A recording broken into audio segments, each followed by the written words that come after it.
જય સ્વામિનારાયણ. સહજાનંદ વિદ્યાલયના video lecture શિક્ષણમાં આપ સર્વ વિદ્યાર્થી મિત્રોનું હાર્દિક સ્વાગત છે. ધોરણ 11 રસાયણ વિજ્ઞાન પ્રકરણ 7 સંતુલન. એસિડ બેઝનું આયનીકરણ સમજાવો, એના આધારે એસિડ બેઝની પ્રબળતા સમજાવો. અહીંયા આપણે એસિડ બેઝની 3 સંકલ્પનાઓ જોઈએ: આર્હેનિયસ સંકલ્પના, બ્રોન્સ્ટેડ-લોરી સંકલ્પના અને લુઈસ સંકલ્પના. તો આ દરેક સંકલ્પનાના આધારે આપણે આ એસિડ બેઝની પ્રબળતા અને એનું આયનીકરણ સમજવાનો પ્રયત્ન કરીશું. તો પહેલું આપણે જોઈએ કે ભાઈ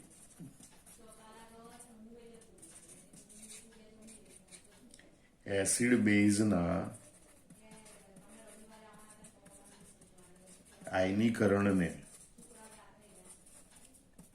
સમજવા માટે યાદ રાખજો, આર્હેનિયસ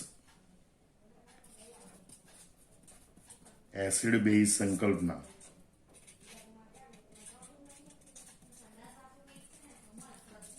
એ ઘણી ઉપયોગી છે. કારણ કે આર્હેનિયસ એસિડ બેઝ સંકલ્પનામાં જલીય દ્રાવણની વાત કરવામાં આવી છે, બરોબર. એટલે આપણે એમ કહીએ છીએ કે ભાઈ કારણ કે મોટા ભાગની રાસાયણિક પ્રયોગશાળામાં કે ઉદ્યોગમાં કરવામાં આવતી મોટા ભાગની રાસાયણિક પ્રક્રિયાઓ અને શરીરમાં થતી જૈવ રાસાયણિક પ્રક્રિયાઓ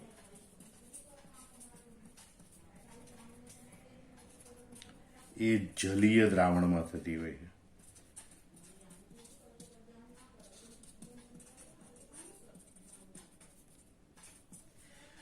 અને આર્હેનિયસ એસિડ બેઝ સંકલ્પના પ્રમાણે એમ જ કહેવામાં આવ્યું કે જલીય દ્રાવણમાં જે H+ હાઇડ્રોજન આયન આપે તેને એસિડ કહેવાય, અને OH- હાઇડ્રોક્સાઇડ આયન આપે તેને બેઝ કહેવાય. એટલે જલીય દ્રાવણના સંદર્ભમાં જ મોટાભાગની રાસાયણિક પ્રક્રિયાઓ કે જૈવ રાસાયણિક પ્રક્રિયાઓ થતી હોય, અને એટલે એસિડ બેઝનું આયનીકરણ સમજવા માટે એ સંકલ્પના ખૂબ જ ઉપયોગી છે. હવે એના પ્રમાણે આપણે ઉદાહરણો જોઈએ તો કે ભાઈ HCl, HBr, HI hydrochloric acid, hydrobromic acid, hydroiodic acid, HNO3 nitric acid, H2SO4 sulphuric acid, HClO4 perchloric acid વગેરે એસિડને આરએનએ સંકલ્પના પ્રમાણે પ્રબળ એસિડ ગણવામાં આવે છે, બરોબર. તો કારણ કે તેઓ એક તો જલીય દ્રાવણમાં પ્રોટોન એટલે કે H+ આપે છે, અને જલીય દ્રાવણમાં તેમનું સંપૂર્ણ આયનીકરણ થાય છે.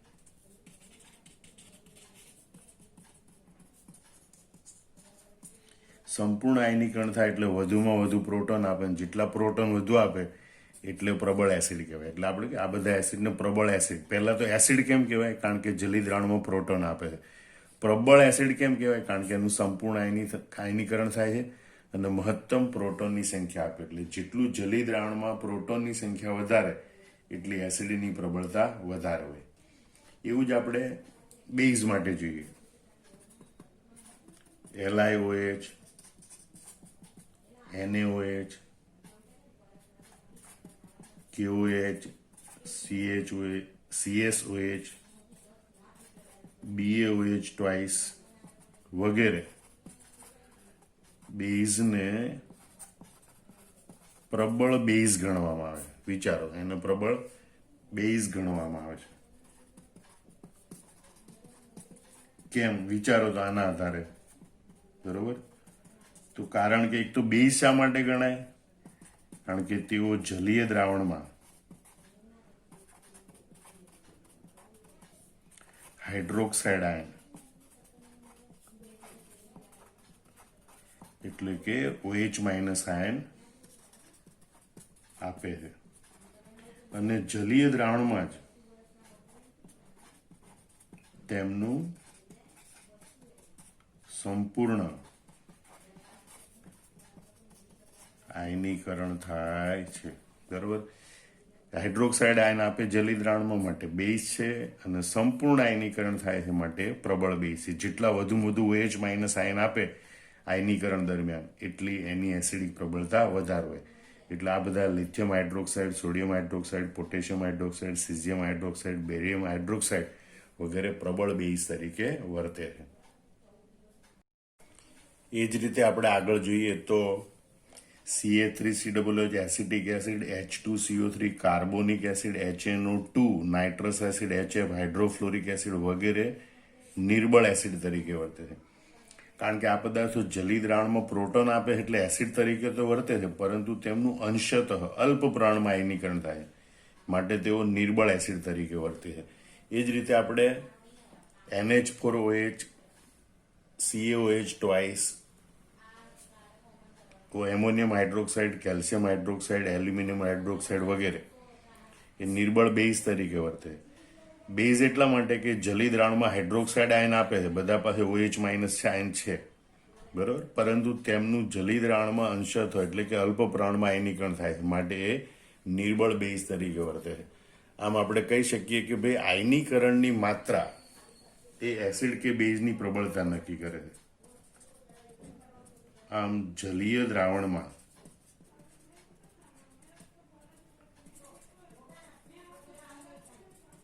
આયનીકરણની માત્રા એ એસિડ કે બેઝની પ્રબળતા નક્કી કરે.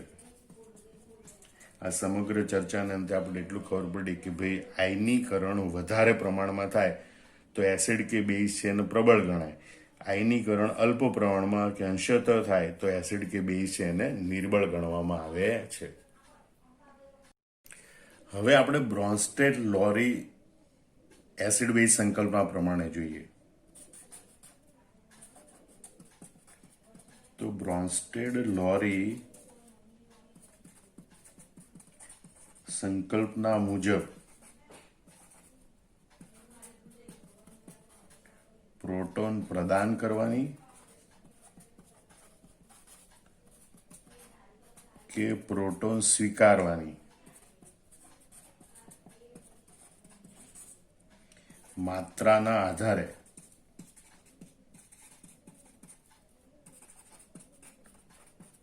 એસિડ કે બેઝની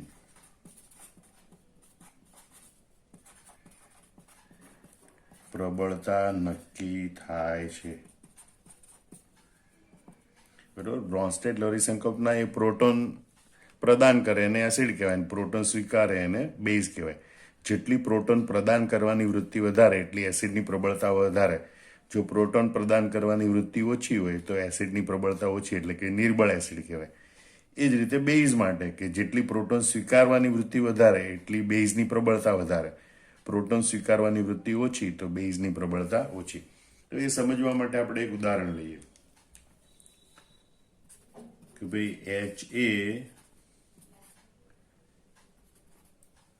HA નું એસિડ બેઝ વિયોજન એટલે કે આયનીય સંતુલન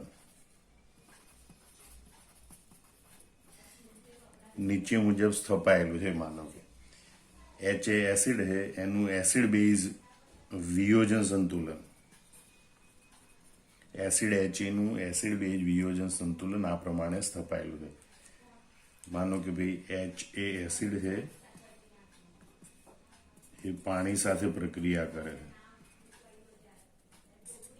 એ દરમિયાન HA છે એ પાણીને પ્રોટોન આપી દે એટલે H3O પ્લસ બને અને HA માંથી A માઇનસ બને.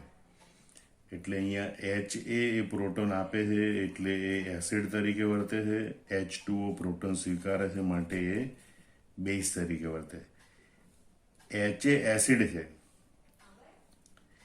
એને આપણે 1 નંબર કહીએ તો એ એસિડ પ્રોટોન ગુમાવીને A માઇનસ બેઝ આપે છે. એ એનો સંયુગ્મ બેઝ છે, એને આપણે કહીશું. એટલે એનો મતલબ કે આ એસિડ બેઝ સંયુગ્મ એસિડ બેઝની જોડી નંબર 1 છે. એવી રીતે બેઝ H2O બેઝ તરીકે વર્તે એ આની પાસેથી પ્રોટોન સ્વીકારીને H3O+ બનાવે છે. H3O+ એ એનો સંયુગ્મ એસિડ બને, અને આપણે 2 નંબર કહીએ તો આ જોડી નંબર 2 સંયુગ્મ એસિડ બેઝની. તો આ રીતે જલીય દ્રાવણમાં એસિડ બેઝ પ્રાપ્ત થાય બ્રોન્સ્ટેડ-લોરી સંકલ્પના પ્રમાણે. હવે આપણે જોઈએ કે અહીંયા એસિડનું વિયોજન સંતુલન એટલે કે આયની સંતુલન. આ એસિડનું વિયોજન સંતુલન એ ગતિશીલ હોય છે. આ એક ખાસિયત. સંતુલન તો ગતિશીલ હોય આપણે જાણીએ છીએ. તો એસિડનું વિયોજન એટલે કે આયની સંતુલન સ્થપાયેલું છે. આયનો અને અણુઓ વચ્ચે સંતુલન સ્થપાયેલું છે. સંતુલન ગતિશીલ હોય છે, જેમાં પ્રોટોનની હેરફેર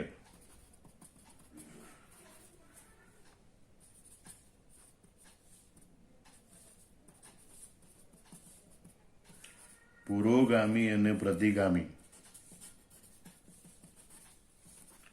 એમ બંને દિશામાં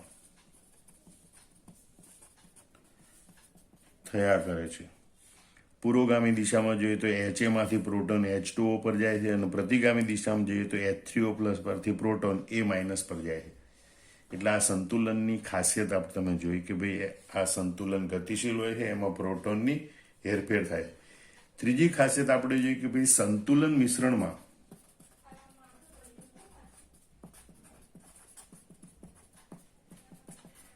HA અને H3O+ એમ 2 એસિડ હોય છે. એ જ રીતે H2O અને આ A- એ 2 બેઝ હોય છે. HA અને H3O+ 2 એસિડ હોય. એ રીતે આપણે અત્યારે એસિડના સંદર્ભમાં વિચારીએ કે ભાઈ સંતુલન મિશ્રણમાં HA અને H3O+ એમ 2 એસિડ હોય છે. અહીં જે એસિડ ની પ્રોટોન પ્રદાન કરવાની વૃત્તિ અથવા તો એમ કહેવાય સાપેક્ષ વૃત્તિ, એકબીજાની સરખામણીમાં જે એસિડની પ્રોટોન પ્રદાન કરવાની વૃત્તિ સાપેક્ષ વૃત્તિ વધારે હોય તે પ્રબળ એસિડ તરીકે વર્તશે. અને અન્ય એસિડ છે નિર્બળ એસિડ તરીકે વર્તશે. અહીંયા HA અને H3O+ છે. જો HA ની પ્રોટોન પ્રદાન કરવાની વૃત્તિ વધારે હોય તો એ પ્રબળ એસિડ તરીકે વર્તશે. એની પણ જો H3O+ ની પ્રોટોન પ્રદાન કરવાની વૃત્તિ વધારે હોય તો H3O+ પ્રબળ એસિડ તરીકે વર્તશે. જો HA પ્રબળ એસિડ તરીકે વર્તે તો પ્રક્રિયા પુરોગામી દિશામાં આગળ વધેલી છે, બરોબર. અને જો H3O પ્રબળ એસિડ તરીકે વર્તે તો પ્રક્રિયા પ્રતિગામી દિશામાં આગળ વધેલી છે. જે પ્રબળ હોય એ પ્રક્રિયા ઝડપથી કરે.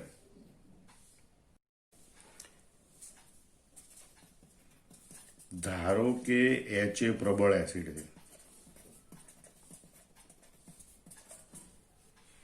બરોબર. તો પ્રક્રિયા પુરોગામી દિશામાં આગળ વધેલી છે.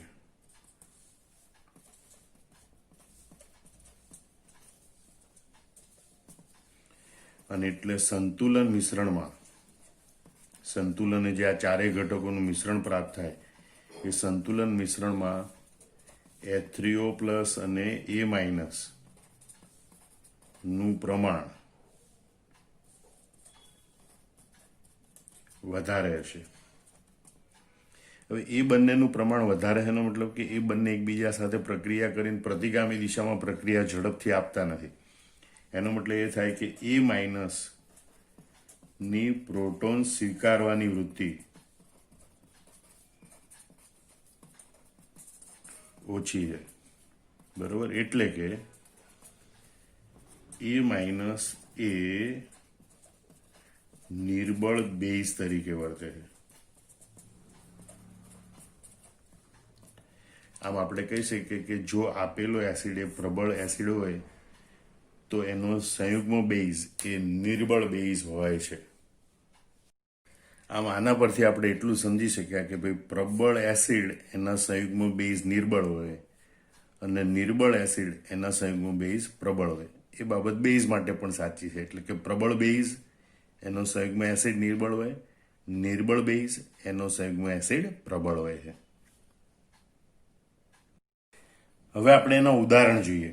દાખલા તરીકે આ બધા પ્રબળ એસિડ છે, યાદ રાખજો. ઘણા બધા આપણે યાદ રાખવા પડશે કયા કયા પ્રબળ એસિડ છે, કયા કયા નિર્બળ એસિડ છે, કયા પ્રબળ બેઝ છે, કયા નિર્બળ બેઝ છે. આ બધા યાદ રાખવા પડશે, કારણ કે એના આધારે જ આપણે આગળ ક્ષાર વિશે ભણવાનું છે. તો યાદ રાખજો, perchloric acid HClO4, hydrochloric acid HCl, hydrobromic acid HBr, hydroiodic acid HI, nitric acid HNO3, sulphuric acid H2SO4. એ બધા પ્રબળ એસિડ છે. એ પ્રોટોન ગુમાવે તો પરક્લોરિક એસિડ એ ClO4 માઇનસ, હાઇડ્રોક્લોરિક એસિડ એ Cl માઇનસ, હાઇડ્રોબ્રોમિક એસિડ એ Br માઇનસ, હાઇડ્રોઆયોડિક એસિડ એ I માઇનસ, નાઇટ્રિક એસિડ એ NO3 માઇનસ, સલ્ફ્યુરિક એસિડ એ HSO4 માઇનસ જેવા સંયુગ્મ બેઝ આપે છે. પણ આ બધા પ્રબળ એસિડ છે, એટલે એમાંથી બનતા આ બધા સંયુગ્મ બેઝ એ નિર્બળ છે. બરોબર? એ પાણી કરતા પણ નિર્બળ બેઝ છે. એ પાણી કરતા પણ નિર્બળ બેઝ છે. એ રીતે નિર્બળ એસિડના ઉદાહરણ યાદ રાખજો. એસિટિક એસિડ ખાર CH3COOH, nitrous acid HNO2, hydrofluoric acid HF, carbonic acid H2CO3. આને તો આપણે બેઝ તરીકે જ ઓળખીએ છીએ. બરોબર? પણ એ અત્યંત નિર્બળ એસિડ પણ કહેવાય. પાણી પણ નિર્બળ એસિડ તરીકે વર્તે. અને આ બધા એસિડ પદાર્થો એ પ્રોટોન ગુમાવે એટલે અનુક્રમે CH3COO minus, NO2 minus, F minus, HCO3 minus કે CO3 minus, NH2 minus, OH minus કે O2 માઇનસ જેવા સંયુગ્મ બેઝ આપે. આ બધા સંયુગ્મ બેઝ છે એ ઘણા પ્રબળ હોય છે. એ પાણી કરતાં પણ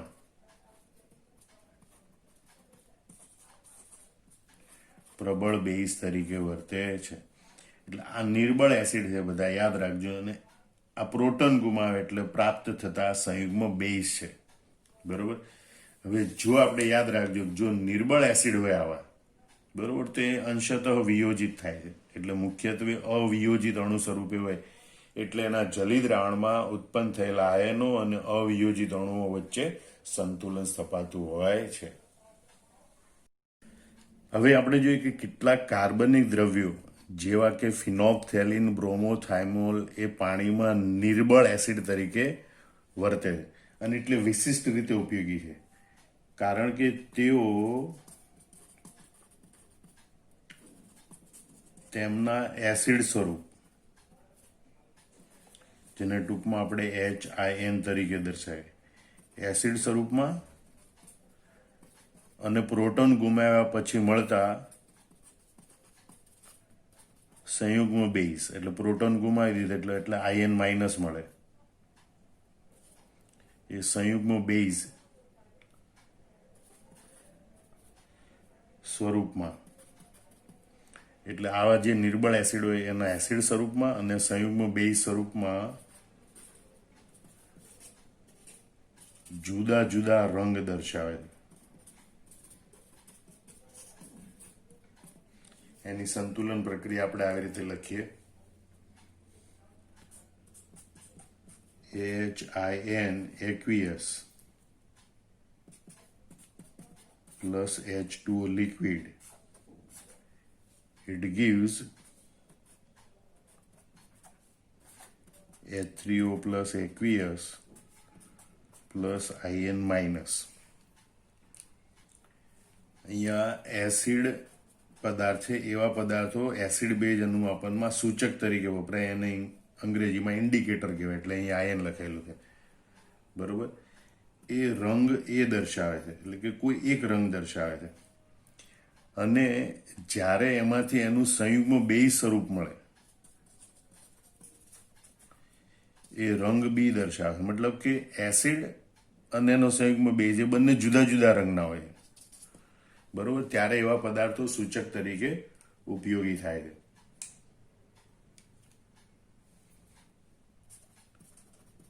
તો આવા પદાર્થો એસિડ બેઝ અનુમાપનમાં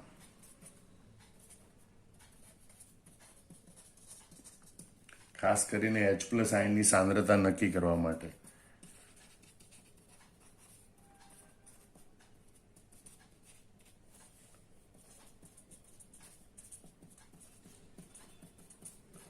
સૂચક તરીકે એટલે કે રંગ પરિવર્તક તરીકે ઉપયોગી છે. જ્યારે પ્રક્રિયા એક્ઝેક્ટ પૂર્ણ થાય ત્યારે દ્રાવણ એ રંગ પરિવર્તન દર્શાવે છે. દાખલા તરીકે ફિનોલ્ફથેલિન લઈએ આપણે કે ભાઈ ફિનોલ્ફથેલિનનું બંધારણ આપણે આ રીતે દોરી શકીએ છીએ.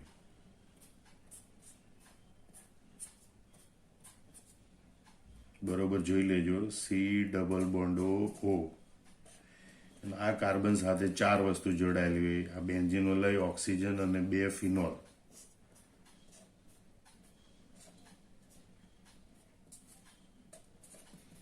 OH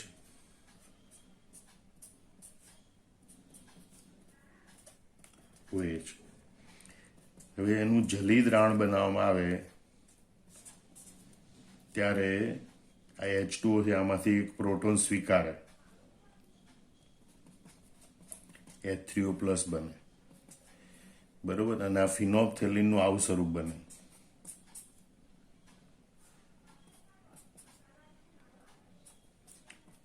C≡O.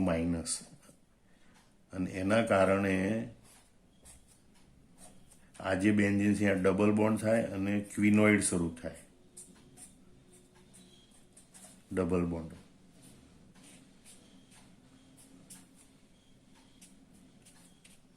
અને અહીંયા OH સ્વરૂપે રહે. આ ફિનોલ્ફથેલિનનું બેન્ઝેનોઇડ સ્વરૂપ છે.